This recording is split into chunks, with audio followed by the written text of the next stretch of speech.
It's not like it doesn't hurt. It hurts. Do I sit here every day and say, oh my God, I suck at this and what the hell am I doing? This is after 20 years. I haven't had a down year now in 21 years, right? But I have a down month, which is complete. I usually have 2 to 3, sometimes up to 4 down months during the year. But it doesn't matter. I have a down month this month, which is well within expectations. And I'm still like, oh my God, my process doesn't work. I suck. I don't know what I'm doing. We all go through this, right? What's going on, everybody? I have a special guest today, Jason Shapiro from the Crowded Market Report. He has 30 plus years of trading and he's known for being featured in the Unknown Market Wizards book. Instead of going much into detail of Jason's specific personal background, if you want to learn more about Jason, I'd highly recommend going to check out the Market Huddle podcast where he was recently interviewed, and they dive deep into his background and kind of how he came to be who he is today. Today, I want to focus more on process. Specifically, there's 4 things that we can control in the markets. So that's how this is going to be broken down with timestamps in the description. Those 4 things are going to be what to buy, when to buy it, how much to buy it, and when to sell. So 4 key things that are very important to traders. Let's hop right into it of what to buy. Okay. So for me to put on a trade, I'm looking to take the opposite side of very crowded trades. And I'm sort of turn picking. So the first thing of what to buy is I'm looking for the trades that are the most crowded. And I use the Commitments of Traders data to help me determine what that is. So I take that data, I index it. And when my index sort of reads 0, it means everybody's very short. I'm looking to buy. When my index is reading towards 100, it means everybody's very long and I'm looking to get short. Awesome. So when it comes to what to buy, there's a specific tool that you use that is known as the Commitment of Traders report. You want to walk us through what exactly is the CFTC.gov and what it is that you look for specifically to get that data? So they release the data every week. It shows the net positioning by 3 groups. And those 3 groups are the commercials and then what I call the large speculators and the small speculators. And that's just broken down by people that open up futures accounts. If they are a commercial, meaning if they are someone that is just hedging like a gold miner or oil driller or whatever, they get to post less margin if they are commercial. So they become commercials. Everybody else becomes a speculator, me, you, whoever. And the difference between large and small speculators is they really call them reportable positions. If you go over a certain size, and each market's a little different, but if you go over a certain size, you have to report that position, which is their way of trying to stop people from cornering the market. So if you are reportable, I call it a large speculator, and everybody else is essentially a non-reportable or a small speculator. So the Commitments of Traders will then show where those 3 groups are positioned. And I am looking for extreme reading. Let's say if I want to get long something, an extreme long by commercials and an extreme short by both the small and the large speculators. And that's my first screen as to whether I'm going to get long something. So if I pull up the CFTC.gov and I go here under market data and economic analysis, it pulls up an option to hit the Commitment of Traders. So is that where you download this data from? I don't personally download the data from there, but my partner does. And, he creates the charts and then the data goes into my charting system and it goes into my index and that's how it all gets developed. But yes, you can download the data there if you know how to do stuff like that. There's a couple different options here. So I just wanted to, if somebody were to come up onto this website to pull some of the data and start to kind of dig into the nitty gritty, I noticed that there's options for agriculture, petroleum, natural gas, and products. And then they have disaggregated futures only, disaggregated futures and options combined. Is there any, and then they have long format, short format. There's a bunch of different options. Is there anything specifically here that you're looking at, or is he kind of compiling all the data for you? So I think, I keep it as simple as I can. I do what is called the legacy report, which is the way that they have been reporting this data forever.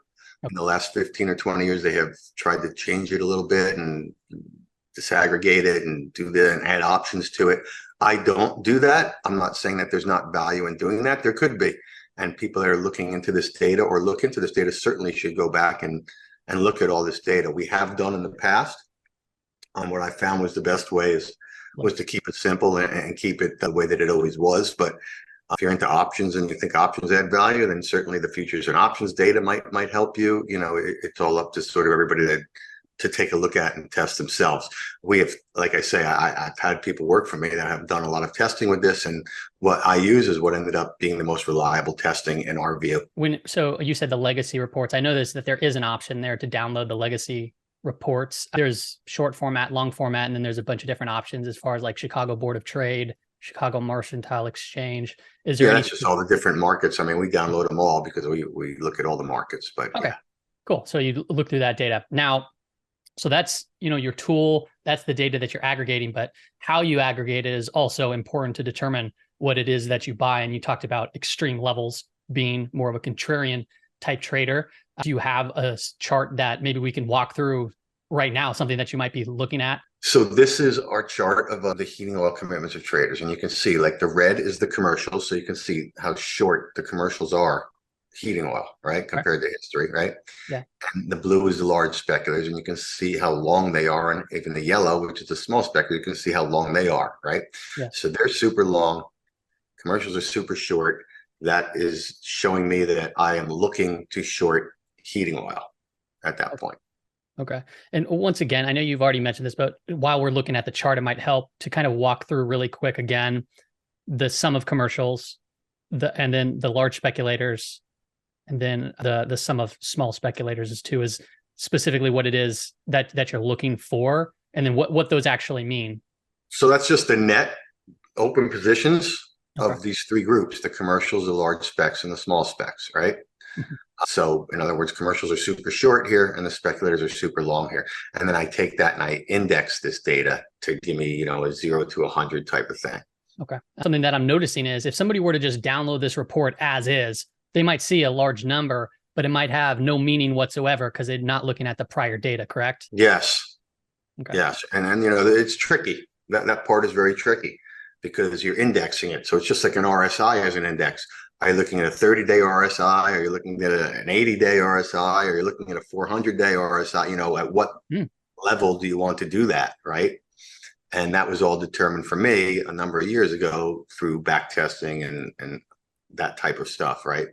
And this is probably the hardest part of the COT is because that number can be a moving target, what was the best look back period at one point might be a different look back period at a different point, so when I set my look back periods, I really tried to do it in terms of not finding the single best one that might have caught one trade. Obviously these are typical back testing things, but tried to find, an area of grouping where it was the most steady over time. Gotcha. Okay. So this is how you're determining really what to buy. And then and this is using the commitment of traders, aggregating all the data, and then looking over a course of period of time. Now, when it comes to when you actually put on a trade, are you using something like technical analysis? Are you using a specific indicator? Or if you just see an extended chart, you're like, okay, maybe here, or is it a news article? So what specifically will make you go, okay, now is the time to put on an execution of this? Yeah, I think this is probably more important than the actual commitments of traders data. And I think that this is something that's important for everybody, no matter how they trade, which is what I'm looking for is a market confirmation. And for me, what that means is, okay, so here's heating oil. I'm looking to get short. Where am I going to get short? I want the market to sort of confirm for me first. And I look at it as a news failure event, meaning, so everybody's long heating oil. I start paying attention. Why is everybody getting long heating oil? Is there an inventory issue? Is there a storm coming? Is it this kind of stuff? And then I want the market to confirm that. So let's say heating oil inventories are coming out very, very low, which is bullish, right? So the market's been going up, everybody's getting long. So now they're crowded long. So now we get a new inventory number and it comes out again, very, very bullish. Market should continue to go up, but it doesn't. Probably goes up on the news, turns around and fails that day and closes down. To me, that's market confirmation for me. That's news failure, market confirmation. So I short it right there. They're super long. Market no longer goes up on good news.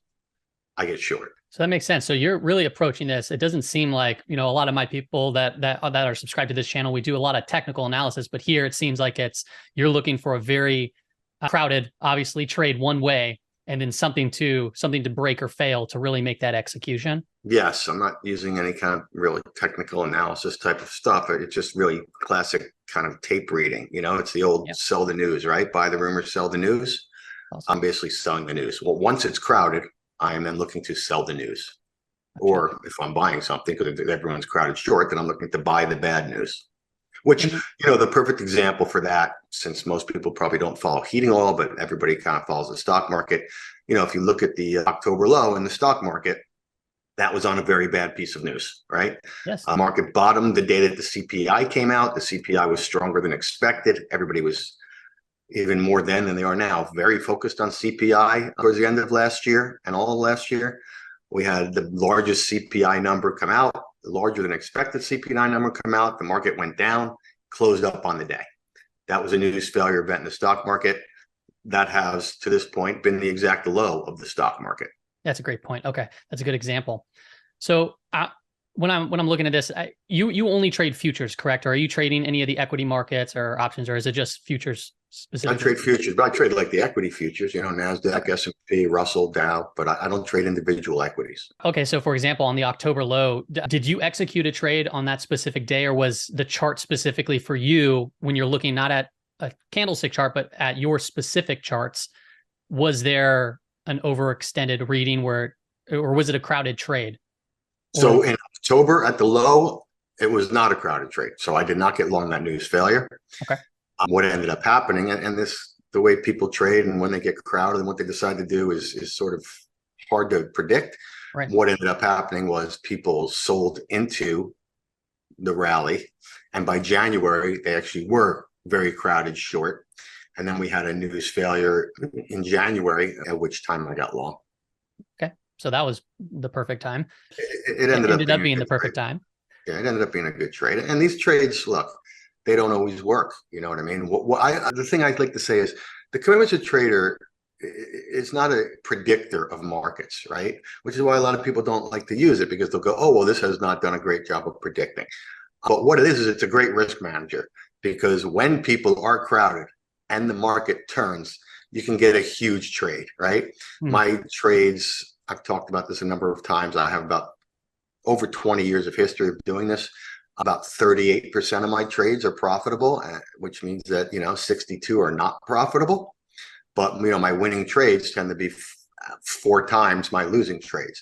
So if I can make 4 to 1 and do that 38% of the time, then over time, the math adds up very nicely. And I think on the other side, too, it can help, even if you don't necessarily trade this way.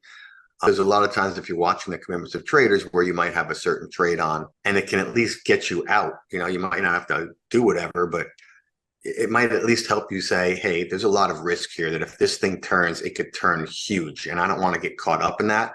So I'm just going to take my profit here, So we talked about already what to buy, what tools you use, and how to determine it when you look to make that purchase. Now comes a very important part of the trading process. And this is honestly, in my opinion, you could be wrong 70% of the time, 80% of the time, and still end up making money, but it comes down to, how much to buy. So position sizing. So when you're looking at these specific trades, how are you kind of analyzing your portfolio and putting on a specific position? Do you have multiple on at a time? Or are you kind of balls to the wall, all in on a specific trade? How does it work for you? No, I think that this is the most important part of all of it, right? I think that every good trader understands that it's not necessarily about predicting the direction of the market, right? It's about having good risk reward, which is what, like I say, I think the commitment traders helps give. But then for me, it's nice because, so here's a day where I'm looking to buy something. You get this bad news. Market goes down, closes up, I buy. I'm picking a turn, okay? So if it goes through that low, right, well, then I didn't pick the turn. If a market makes a new low, then I didn't pick the turn, so I'm wrong. So I get out. It gives me a very defined place of where I get out, right? Which, again, people should do with anything they do. Know where you're wrong based on your process. Where is it wrong? Know that. And therefore get out, right? So I know where I'm getting out. I know where I got in. I know how much I want to risk per trade. So I know how to size it, right? There's just a difference between my entry and my stop. I size the trade. For me, I risk 70 basis points a trade. which is just my choice. I have found that that's where it gets me to the volatility of my portfolio that I like it to be at. And so it makes it very simple for me. It's a very simple answer to where am I wrong? Well, I'm picking a turn. It made a new low. I'm wrong, right? And therefore, that becomes very simple for me to size my trades because, again, here's where I'm getting in. Here's where I'm getting out. Here's where I want to risk per trade. Here's what I put on. It becomes very, very simple. I don't add to it as I go. I don't take partial profits as it goes in my favor. I just put it on, and then I either get stopped out or I end up making money. And where I get out, again, goes right back to what is my process trying to capture, right? I'm trying to capture that people are very crowded short here. So I'm going to get long, and the chances are they could get squeezed, right?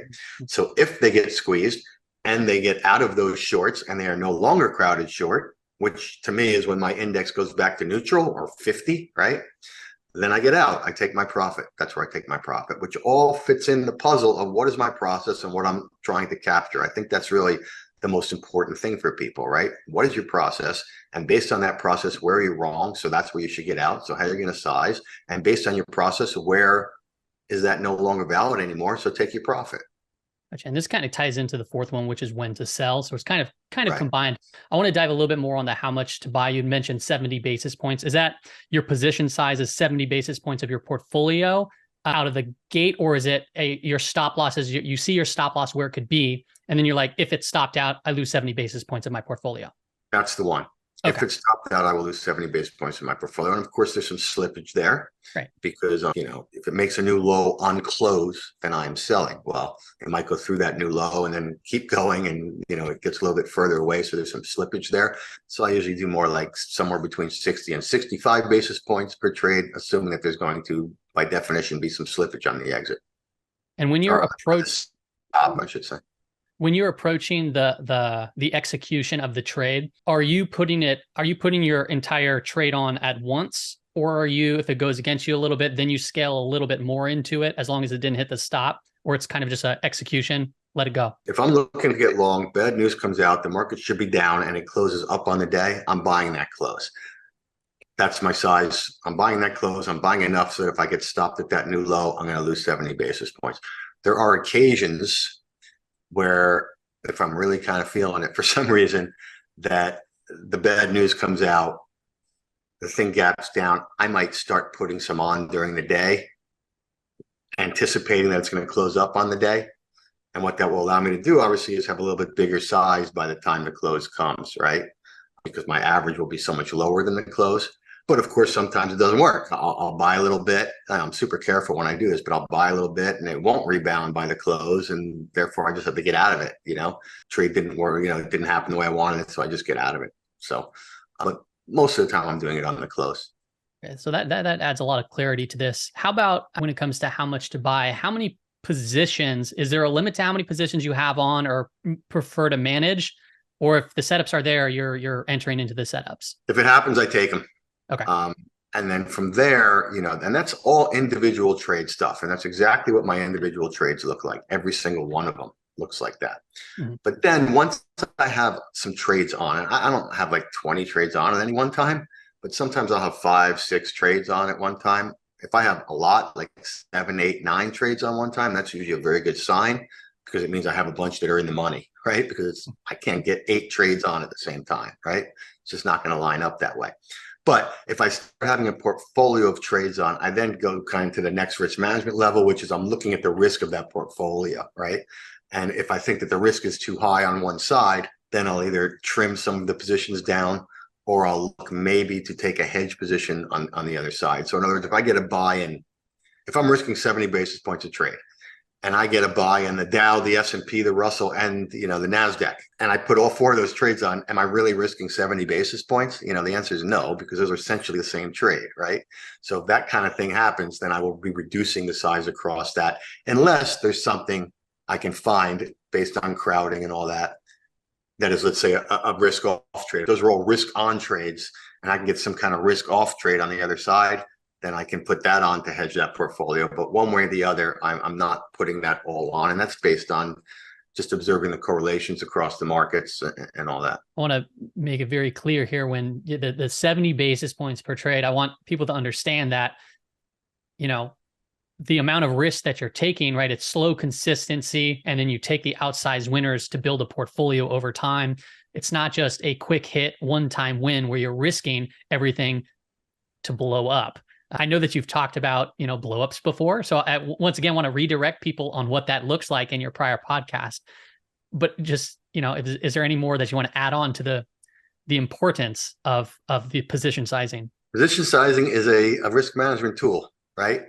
And that's what this game is about, risk management, right? This idea that it's about predicting the future, this idea that it's about predicting where the markets are going to go is completely wrong, as it should be, because your chances of doing that over time are pretty close to zero. But you can control your risk. I like to say you have to stick around long enough to get lucky, right?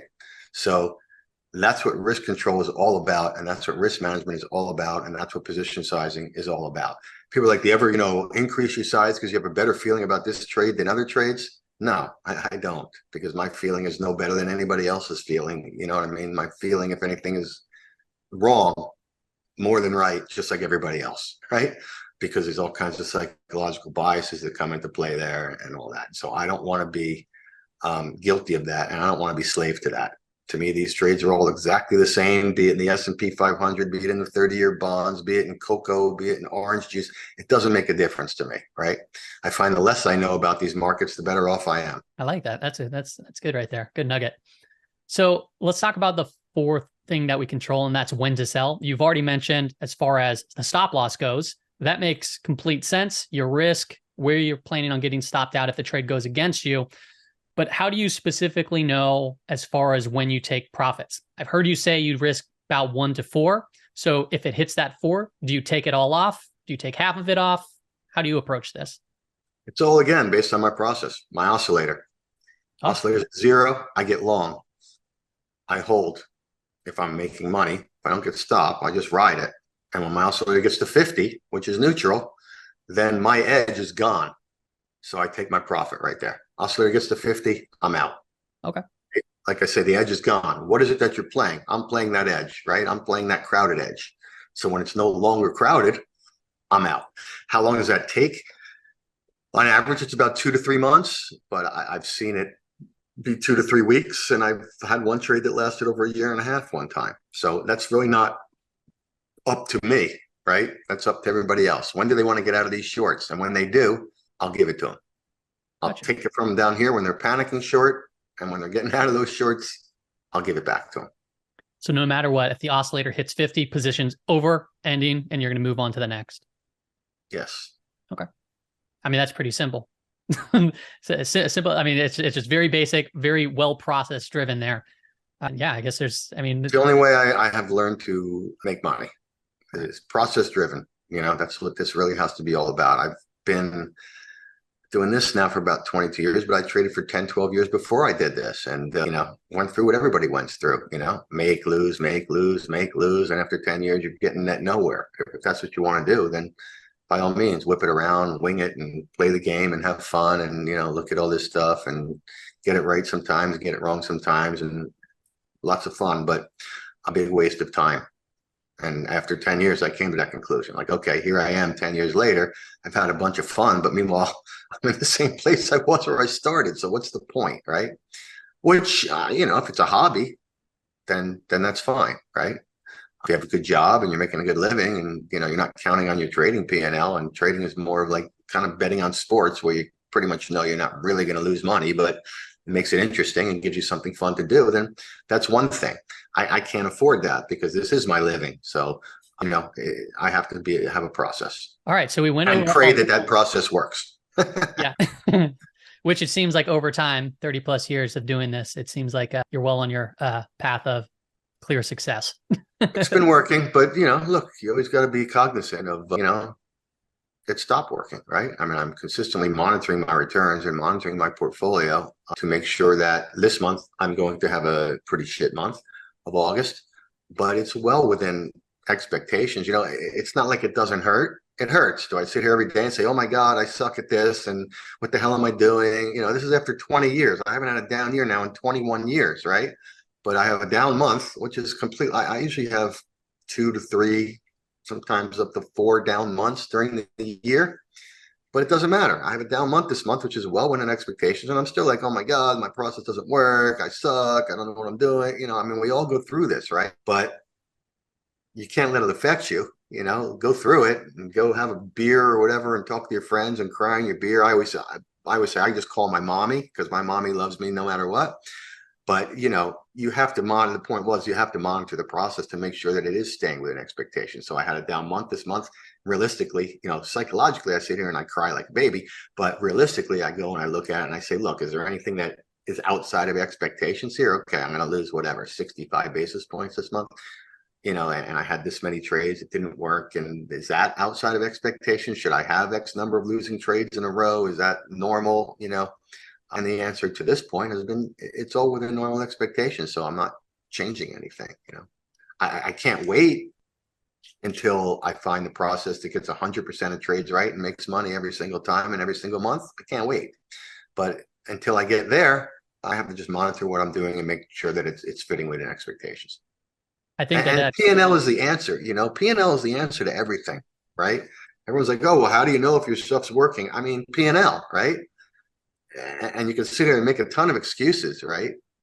But the bottom line is the P&L tells all. So if you're going to argue with P&L, then you're just in the wrong. You're in the wrong business. You're doing the wrong thing, right? Oh, well, the market just has it wrong, and I have it right, and I'm just early.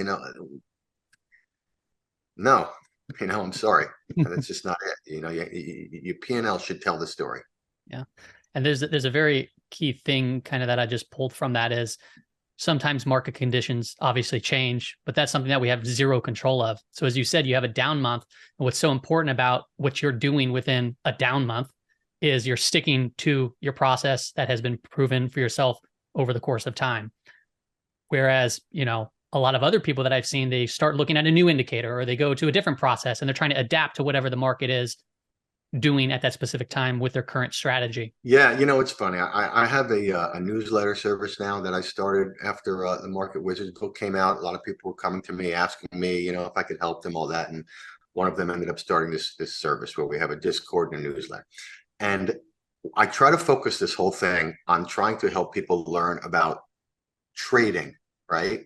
I know a lot of people sign up for services and they're looking for someone to tell them, buy this here, sell this here, buy that, and that's not what I'm looking to do. Now, I do put my trades on there because I am talking a lot about my process on there, and therefore here's my trades. But I beg these people to not just mimic me, right? And it gets to what you're talking about. I say, because this is what's going to happen. I can tell you, right? No one wants to listen to me, but I am 56 years old. I have been doing this for over 30 something years, right? 35 years.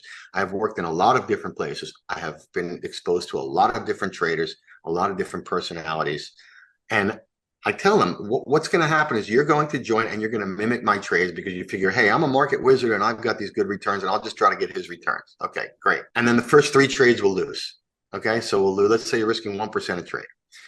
So you'll be down 3%. And I'm risking 70 basis points trade, but let's just say I'm risking a percentage trade. Okay, so I'm down 3%, you're down 3%. Now you, as somebody who doesn't know anything about me other than, hey, you read some book or whatever, and there's some hype, right? Are going to say, this guy doesn't know what he's talking about. Okay, I've been burned before and I'm getting burned now. So I am not going to listen to him until he starts proving himself. And then, of course, the next trade you won't take and it will work, right? And I'll make 5%. So now we're 4 trades into it. I'm up 2%. You're down 3%, right? There's a 5% difference already after 4 trades, right? And it's going to consistently be like that because of the fact that it's not your process. You didn't develop it. You haven't been doing it for 20 years, right? So you're not comfortable with it, right? So this is to your point of what you're saying, right?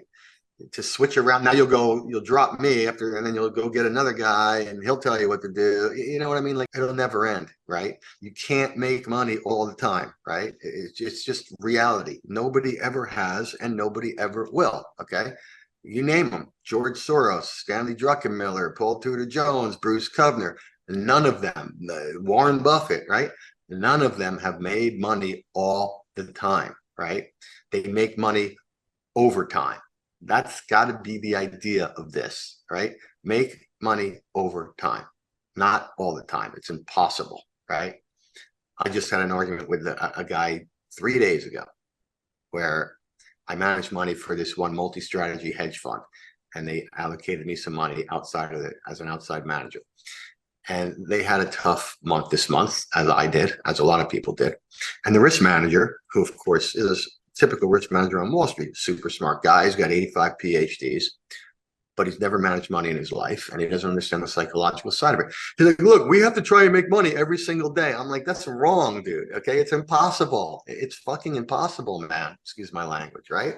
Like, that's not the view. The view is you have to make money over time, man. You know what I mean? And sometimes part of making money over time is losing some money sometimes. Yeah. And I'm talking to myself here too, okay? Because I'm down in dumps, having a bad month and all that crap, right? But I consistently tell myself this. Last night I sat up, I'm telling you, for 3 hours going through this conversation in my head. It's okay. You know what? And it's because this is the first down month I've had all year, right? So it gets to the point where you're like, oh, I'm never going to have a down month again, right? And then as soon as you have one, it's like, oh, you go into this deep depression. But the truth is, it's part of the game. You know, there is no 100%. You know, you have to just watch your downside, maximize your upside, and let time pass. If I was flipping coins, I always use the coin flipping thing, but here's another way to do it. If I was flipping coins with you and I was getting paid 60 cents for heads and paying you 40 cents for tails, right?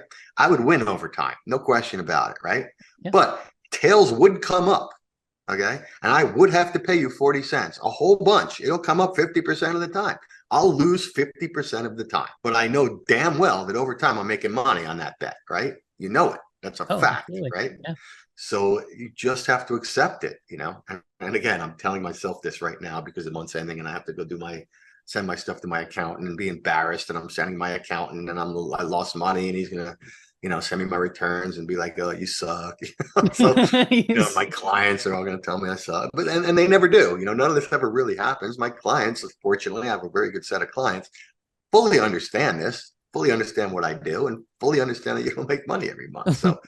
Yeah. Jason, thanks for coming on to the show. Is there any last parting words, maybe to somebody that's been in the game for a while, find themselves a little stuck, hard to kind of make money? Just any other words of encouragement or little nuggets? This is very, very, very, very hard.